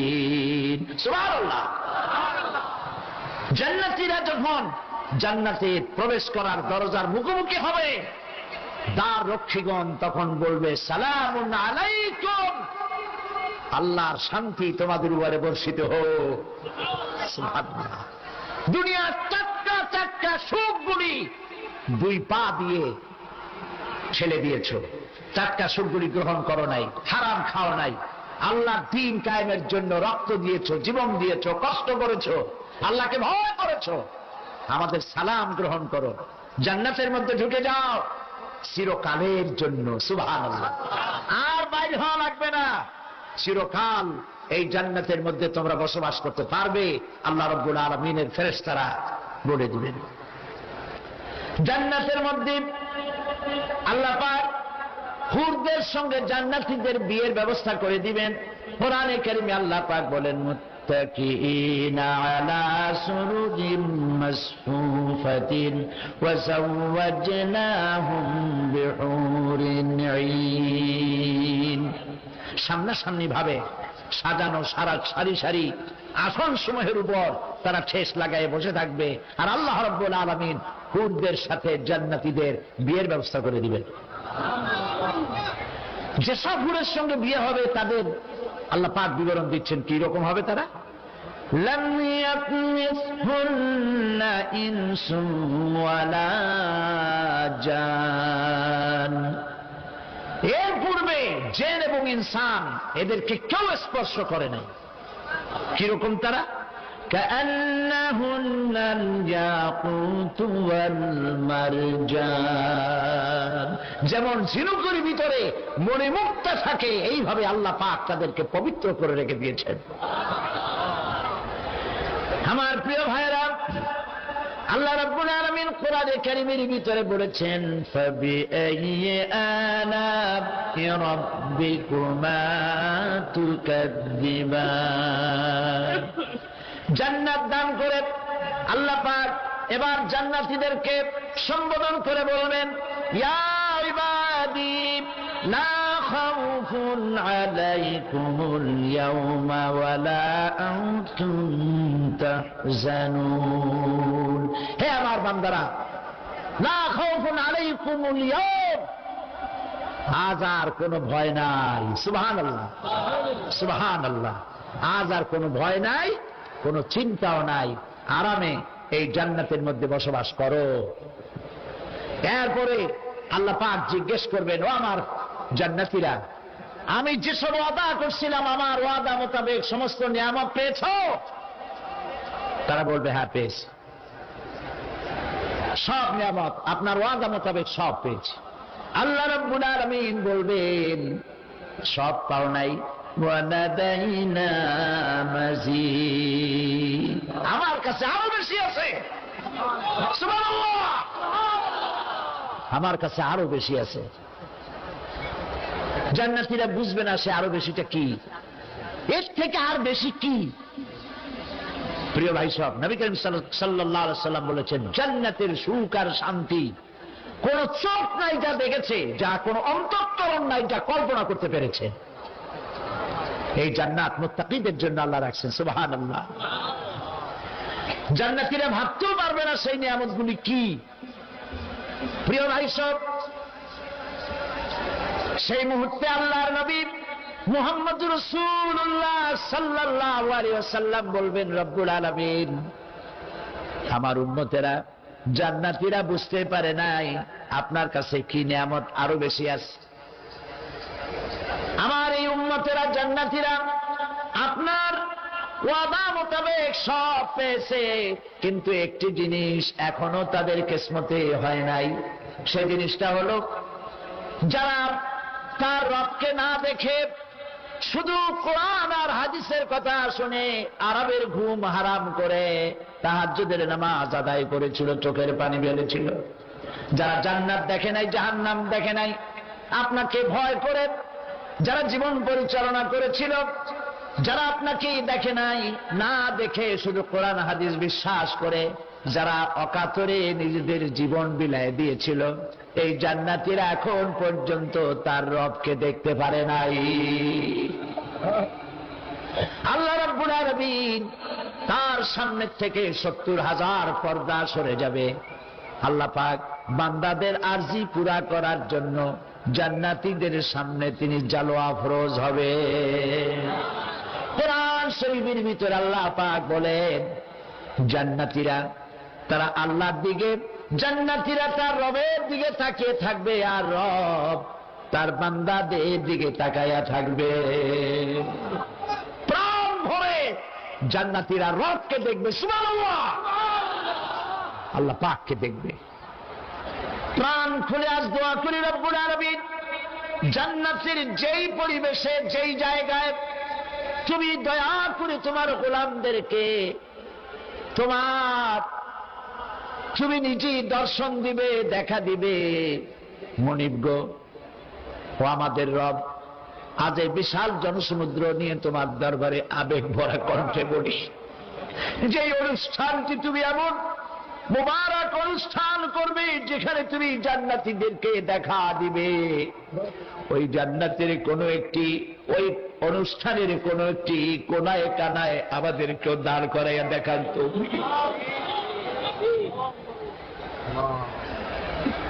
প্রিয় ভাই সব, আল্লাহ রাব্বুল আলামিন মানুষের সামনে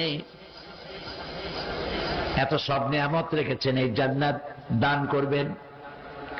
এরপরে আল্লাহ রাব্বুল আলামিন কোরআনে কারীমের মধ্যে বলেছেন, রব্বিস সামাওয়াতি ওয়াল আরদি ওয়া মা বাইনাহুমার রাহমানি লা ইয়ামলিকুনা মিনহু খিতাবা। এসব পুরস্কার রয়েছে তোমাদের সেই রবের পক্ষ থেকে যিনি আকাশ আর জমিনের মালিক। সুবহানাল্লাহ বলবেন না? যার সামনে কথা বলার ক্ষমতা কারো হবে না। এটি একটি মারাত্মক কথা। কিয়ামতের দিন আল্লাহর দরবারে কেউ কথা বলতে পারবে না আল্লাহর নির্দেশ ছাড়া। একটি আকীদা পরিষ্কার করে নিয়ে যান আপনাদের। সে আকীদাটা এভাবে পরিষ্কার করুন, কোন পীর সাহেব, কোন খাজা বাবা, কোন মাওলানা, কোন মুহাদ্দিস, কোন বুজুর্গ আপনাকে সুপারিশ করতে পারবে না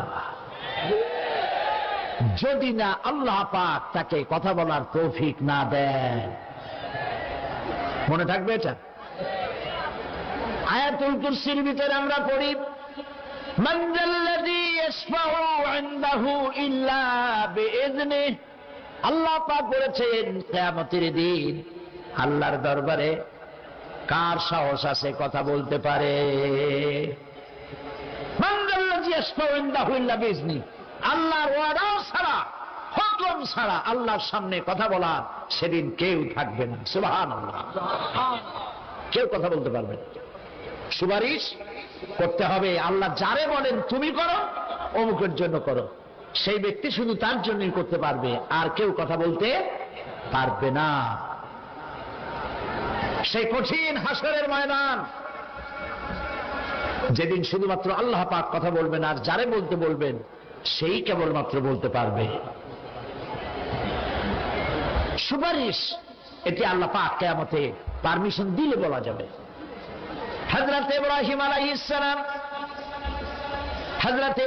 আলাইহিস সালাম কিয়ামতের দিন তার নিজের পিতা সম্পর্কে সুপারিশ করবেন। রব্বুল আলামিন, আমার আব্বার জন্য সুপারিশ করতেছি, মেহেরবানি করে জাহান্নাম থেকে তারে আপনি রক্ষা করুন।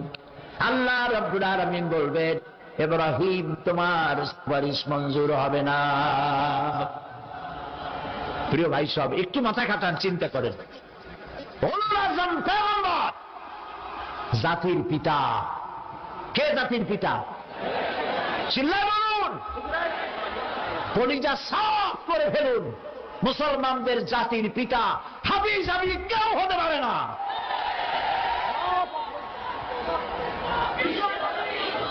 মিল্লাতা আবিকুম ইব্রাহিম। ইব্রাহিম আলাইহিস সালাম এই মিল্লাতের পিতা। সুবহানাল্লাহ।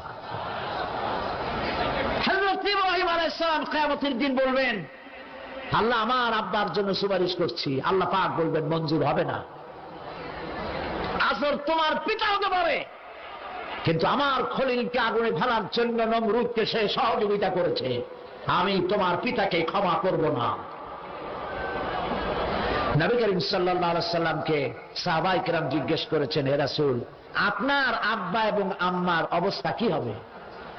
নবী করিম সাল্লাল্লাহু আলাইহি সাল্লাম কেঁদে ফেলেছেন, সাফ বলেছেন, আমি তাদের কোনো উপকারে আসব না।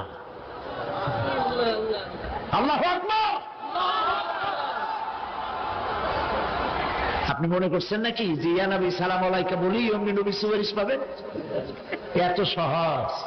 কতগুলো রসগোল্লা খাইলেন আর বড় একটা মিছিল করলেন আর অমনি চলে যাবেন? পৃথিবীর সব মানুষ, সাহাবায়ে কেরাম বাদ দেন, পৃথিবীর সমস্ত মানুষ একত্রিত হয়ে আবু তালেব রাসূলুল্লাহকে যে ভালোবেসেছেন, ওর 1000 ভাগের 1 ভাগও সারা দুনিয়ার মানুষ রাসূলুল্লাহকে ভালোবাসতে পারবে? পারবে? নিজের ছেলে আলীকে, আলী রাদিয়াল্লাহু তাআলা আনহুকে আলাদা বিছানায় শোয়াইয়া, ছোট্ট মানুষ হযরত আলী আলাদা জায়গায় রাখিয়া মুহাম্মদুর রাসূলুল্লাহ সাল্লাল্লাহু আলাইহি ওয়াসাল্লাম এতিম মানুষ তারে কলিজার সাথে বুকের মধ্যে আশ্রয় দিয়ে আগলে রেখেছেন বুক পরে। সেই আবু তালেব মৃত্যুর সময় নবী করিম সাল্লাল্লাহু আলাইহি ওয়াসাল্লাম বলেছিলেন, চাচা একটি বার আমার কানে তাওহীদের কালেমা শোনায় দেয়। আবু তালেব, তার কিসমতে ছিল না কালেমা, মরে যাওয়ার পর একজন সাহাবী বলেছিলেন, ইয়া রাসূলুল্লাহ, মৃত্যুর সময় আবু তালেবের মুখ আমি নড়তে দেখেছি, তিনি কালেমা পড়েছেন সম্ভবত। রাসূলুল্লাহ সাহেব বলেছেন, আমি শুনি নাই। এত ভালোবাসার পরেও হাদিস শরীফে এসেছে আবু তালেব জাহান্নামে যাবে। কোথায় যাবে? জাহান্নামে। সবচাইতে কম আযাব হবে কার? আবু তালেবের। কম আযাবটা কি?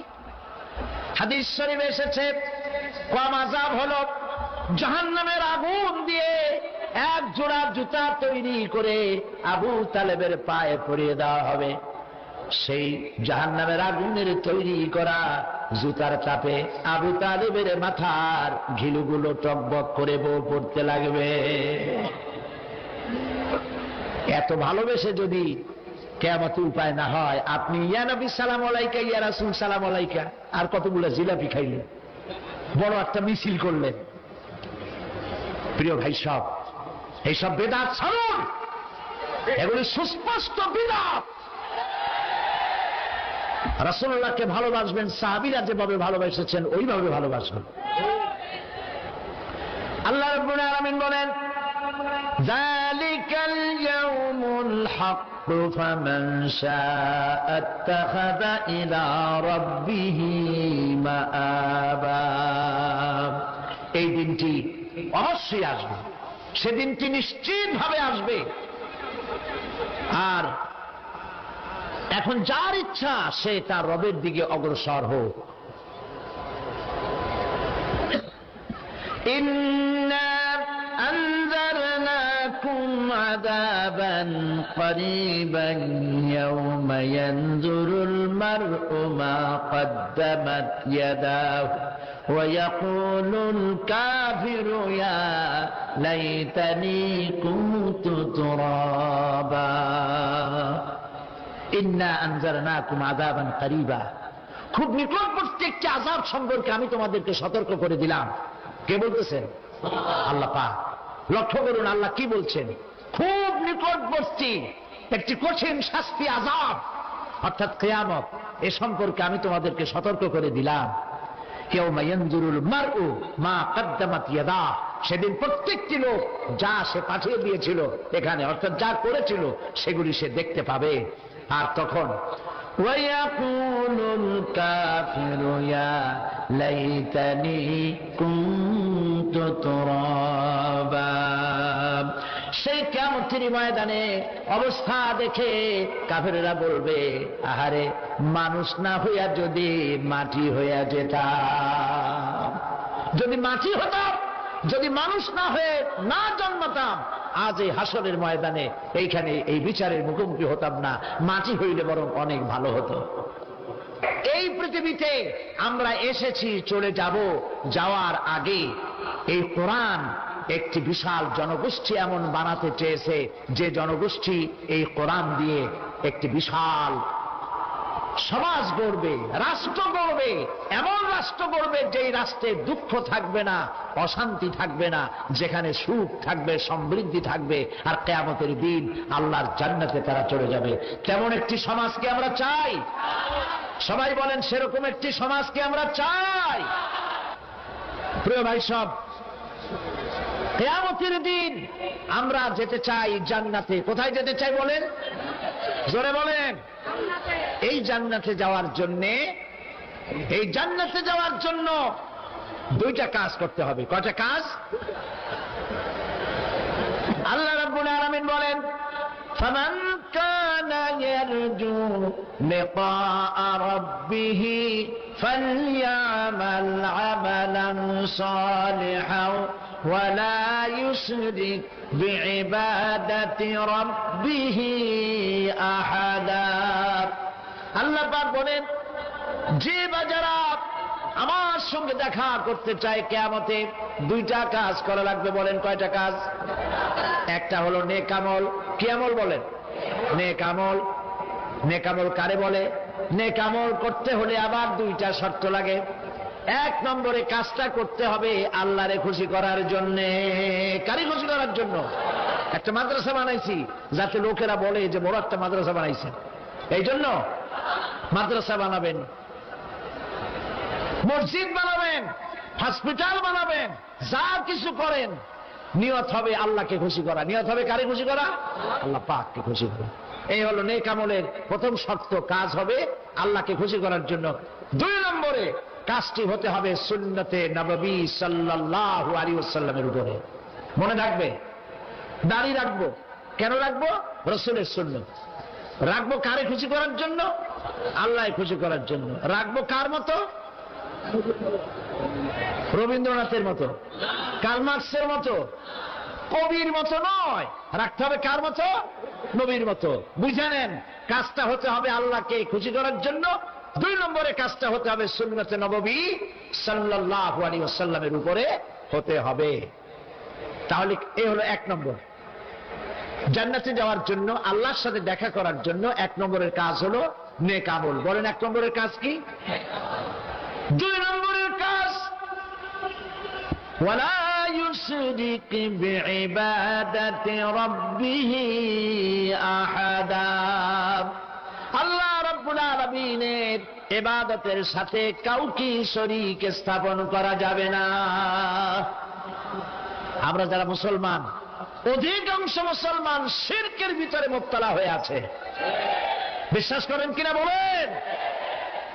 কাফেরেরা তো মুশরিক আছে, ওরা তো মুশরিক আছেই, কিন্তু আমরা মুসলমানেরা আমাদের আমলের মধ্যে, আমাদের অজান্তে সবের নিয়তে অনেক শিরক আমরা করে বসি। নাউজুবিল্লাহ, বলেন নাউজুবিল্লাহ। এই জন্য আমি বারবার সতর্ক করি, নিজেকেও করি, আপনাদেরকেও করি। এই কারণে করি, শিরকের গুনাহ আল্লাহ মাফ করবেন না। ইন্না শিরকা লাযুলমুন আযীম। শিরক মস্ত বড় অপরাধ, জুলম, আল্লাহ মাফ করবেন না। আল্লাহর কাছে কান্দে কান্দে মাপ চাওয়া লাগবে যে আল্লাহ শিরক থেকে আমাকে রক্ষা করো, বাঁচাও। অনেক গোপন শিরক আছে। মাজারে যান, পীর সাহেবের কাছে যান, মনে যদি নিয়ত থাকে উনি ফু দিলে আমি ভালো হবই, উনি তাবিজ দিলে আমার বাচ্চা হবেই, উনি আমারে দয়া করলেই আমার ব্যবসায় উন্নতি হবেই, এইটার নাম শিরক। এটার নাম কি? ওয়াইজা সাআলতা ফাসআলিল্লাহ ওয়াইজা ইসতাআনতা ফাসতাইন বিল্লাহ। যা বলার আল্লাহরে বলো, আর যা চাওয়ার কার কাছে চাও? চিল্লা বলেন। কলিজাটাকে পরিষ্কার করে দেন আজকের মাহফিলে। এই কলিজায় কারো প্রতি কোনো ভয় রাখবো না আল্লাহ ছাড়া। ভয় করবো কারে বলেন? মহব্বত আল্লাহ ছাড়া, এত বেশি মহব্বত আর কাউকে করবো না। আল্লাহ তাআলা আমাদের কলিজায় তোমার ভয় এবং মহব্বত দিয়ে ভরে দাও। রাসূলের মহব্বত দিয়ে আমাদের দিলকে ভরে দাও।